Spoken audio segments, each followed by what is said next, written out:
Welcome, member, to the dark corners of Victorian London, where velvet gowns hide bloodstains and whispers linger in the fog.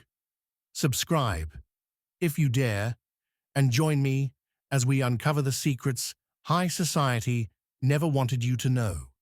London, 1887, a city of glittering parlours and shadowed alleys. By day, the horse-drawn carriages clatter past gilded townhouses, their windows glowing with the laughter of high society. By night, the fog creeps in from the Thames, smothering the cobblestones with silence, broken only by the whispers of the unspeakable. They speak of a killer, a presence unseen, a shadow cloaked in velvet. The papers call her the Velvet Widow. What none dare suspect is that she sits among them, smiling, gowned in silk, the darling of London's elite. Her name is Lady Evelina Harroway. Inspector Jonah Ashdown has a habit of listening with his eyes closed. It makes witnesses talk longer. It makes lies roll out smoother and fray at the end. He stands over a poor man's coat on a mortuary slab, his finger hovering above a pocket gone stiff with something floral and wrong. The surgeon clears his throat. Words like precision, deliberation bob to the surface and sink again. Who keeps violets? Jonah asks no one. In this cold room, no one answers. Outside, London floods its gutters with rumour. In pubs with fog-wet windows, a man in a cloak. In boarding houses with thin walls, a doctor gone to feed his demons. Between women sharing tea by the grates, hush, the children are listening. Jonah walks west because the river in his head runs that way. Brook Street brightens as he climbs. Boot black gives way to polished shoes, then to carpet muffling every step. He studies a townhouse front, where the brass is so clean it nearly erases itself, and the knocker has never learned to be loud. Lady Evelina receives him as if she has always been ready. She is the sort of beautiful that London forgives in advance. She speaks of soup kitchens, winter coal, medical grants. Her voice keeps to the surface like swans keep to a lake. But somewhere under the white, something paddles. Violence, she says softly, is a poverty of spirit, Inspector. We must educate it away. Jonah smiles because that is easier than frowning. His eye notes small things, a violet pressed in glass on a mantel, a faint chemical tang that does not belong to perfume. A door in the hallway painted the same color as the wall, as if the paint meant to hide it. He leaves with nothing he can name. At dusk, Evelina writes again, by gaslight. The poor are not unclean, they are unobserved. Observation is a form of mercy, if done with care. The night folds. Somewhere in Whitechapel, a footstep miscounts itself. Somewhere in Mayfair, a string quartet tunes in a mirror. Between the two, violets bloom where violets shouldn't. And Jonah, lying awake, hears the city breathe in two different lungs, one perfumed, one full of smoke, and wonders which will exhale the truth first. Masks are honest in a way faces aren't. They declare their falsehood and ask you to play along.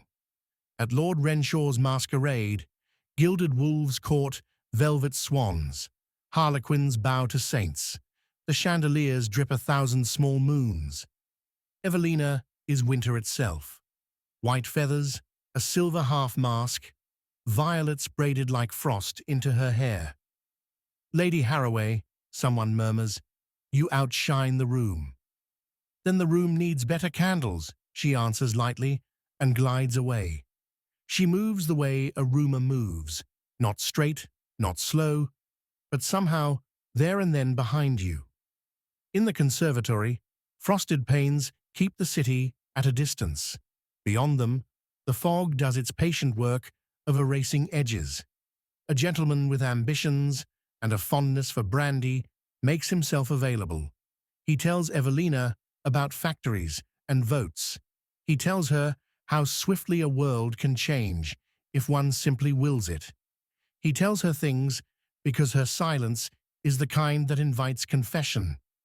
Later, he will be found sleeping far from home, as if a dream took a wrong turn and put him down in the east. There will be no theatre in it, no flourish, no cruelty, only that same arrangement that speaks of a hand that is not hurried.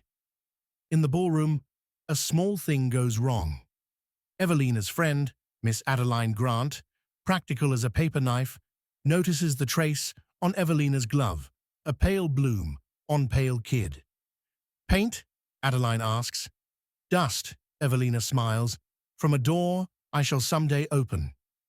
The quartet begins another waltz. A footman passes, his tray bright with crystal and tiny sugared flowers, violets among them, harmless and sweet. Evelina takes one, turning it in her fingers as if it contained a thought that could be read from the right angle. Inspector Ashdown arrives under an invitation he did not expect to be honored.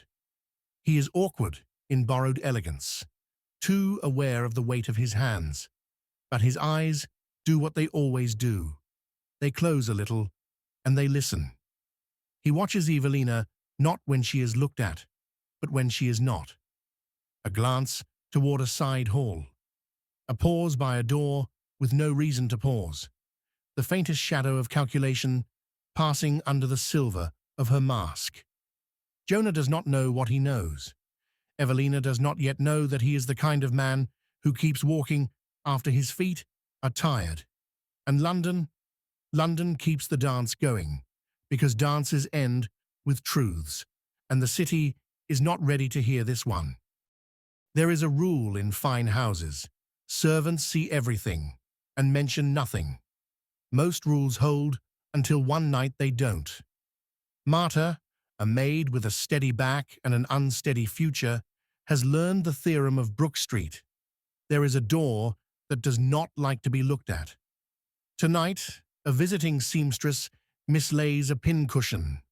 In searching, Marta strays 3 steps too far and comes to the door's painted hush. It opens with the sound of something agreeing against its better judgment. Gaslight sighs awake. Metal gleams in shy constellations. Books lean, their spines whispering, "Don't touch, don't touch." On the desk, a ribboned journal waits like a held breath. Marta is not a thief of things, only of time. She unties the ribbon as one unties a prayer. The hand on the page is careful, almost tender. To lift a veil and not look is ungenerous. Pain is not the enemy. Ignorance is. A man is a map. To read him is to go somewhere. The footsteps on the stair are silent until they aren't. Evelina stands in the doorway, the way winter stands at a window, beautifully, unstoppably. She takes the journal with a nod that could be kindness, could be sentence. Curiosity, Evelina says softly, is the beginning of every story and the end of some. Marta's mouth finds apology. Her hands find each other. What happens next will never be printed in a newspaper. There are private tragedies so expertly tidied that even grief loses its footing. Later, in a room with a lock that pretends to be discreet, Evelina writes by the breathing light. I do not seek to hurt. I seek to understand the instrument that plays the note called hurt, and decide who deserves to hear it. Across town, Inspector Ashdown interviews a man who speaks of a lady near the river. Not a lady, the man corrects himself, shivering. A silence with a lady's face. Jonah leaves with a direction that isn't a street. He takes it anyway. By morning, Brook Street is again the symmetrical picture of good manners. The door wears its paint like a lie fitted for company. The violet between glass on the mantel has turned a shade darker. as if it has learned something overnight about the weight of names. Some endings announce themselves with drums. This one begins with a whisper under a bridge. A body, yes, but also a pattern finally drawing its circle. Jonah stands in the cold, where the Thames practices forgetting. He does the opposite. He remembers every small thing, a bloom, a pause, a door that meant not to be seen. He walks to Brook Street without appointment, because the city has run out of time for permission. Adeline Grant meets him at the threshold with a face gone truthful. "You've come too late," she says, not moving aside. "Or exactly on time. I can't be sure." Inside, the house looks exactly like innocence. On the desk, a journal lies, ribboned, but not tied for secrecy, tied like a gift. Jonah opens it as if it might breathe. Words rise like smoke from a match. Confession is not moral. It is architectural. One must know which beam can be removed without collapse. There are entries that are not entries so much as maps. A ballroom, a conservatory, a charities ledger with certain names circled, others crossed with the tenderness one affords a solved problem.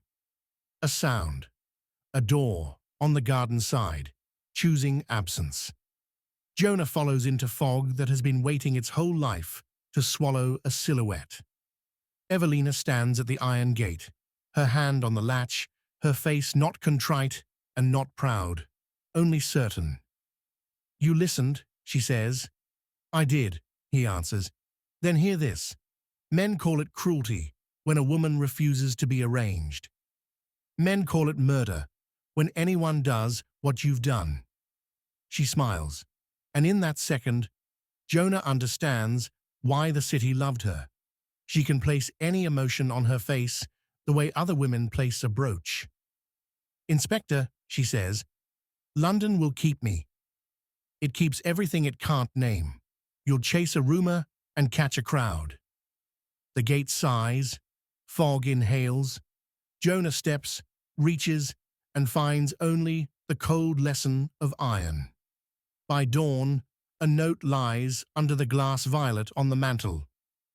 Education is complete when the pupil can continue without the teacher. The house will be empty by noon. Adeline will give a statement that is not a statement. The papers will invent a dozen endings because endings must be fed to fear, or fear grows teeth. Jonah sits with the journal until the light bruises into evening. He does not read every page. Some doors are honest about what they want from you. He ties the ribbon again, not to hide a thing, but to mark that it has been seen. London moves on because it has made an art of moving on. But once in a while, a pocketed coat is brought to a pawnbroker and lining spills its secret.